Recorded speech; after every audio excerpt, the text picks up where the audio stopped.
blade like this. If it's flat, you make a 90-degree corner, you got two corners out of it like that. You take those really hard, sharp corners, touch it to the blade just like this and brush it. If this metal is 20 times harder than this metal in a sharp corner, then the knife's got to go. You make your knives cut like that. This is really a fun knife. You can make your knives cut like that and clear out to the tip. On a knife this big and thick and heavy, that's a good deal. You're going to set it down and you're just going to brush like this from the tip around the radius, slide it right on in, right back out. You don't have to put it on the table, just like this, like that. This little guy right here goes on my keys and I brush the blade like this. The tune-ups are 30 seconds. I'll do a tune-up frequently, that way my knife stays like this and like that, clear out to the tip. Now a knife this thick, that's a hard sharpen because of the thickness, but guess what? It's actually an easy to sharpen knife if you'll just take and brush the blade like that. You have a pocket knife, I sharpen them free.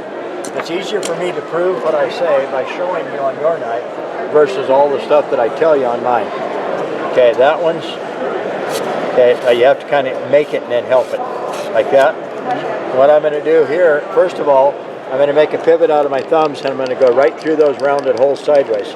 Don't push very hard, let it work, don't make it work, just like that. Go right on down through that one and this one. Then brush, don't dig the little points, and then flat.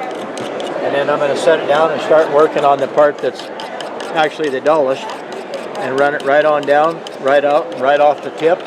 Turn it over and do the same thing. I put about 6 ounces of pressure on it in the beginning, and then that's enough of the hard pressure. I start brushing light, and then just lighter, just like that. And let's see what we got now. Huge difference. So literally in about 1 minute,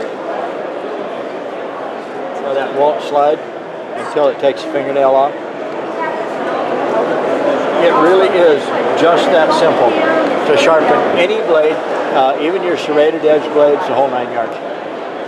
Tungsten carbide never wears out, it's always just a corner, sharp corner, touching the blade, just like this, thumbs or a pivot, right down through there sideways. That's a $20 knife that I bought at Salvation Army for $1. Why? Because nobody sharpens them.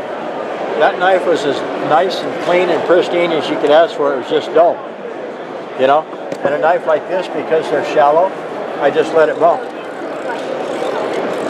And if you can make a knife like that, cut like this, that's sharp. So you save your scissors, all you got to do is open them up, brush like this. Never press harder than about 2 to 3 ounces unless you're working down here like I did on yours. Just like that, like this, turn it over like that, brush like this. These scissors are 7 years old. I cut paper constantly and I sharpen them probably 100 times a day. There's 2 layers of paper. That's sharp. So any scissors, all your pruners, all your hedge trimmers, grass trimmers, side dikes, tin snips, that's sharp. Especially if you consider they're actually that loose.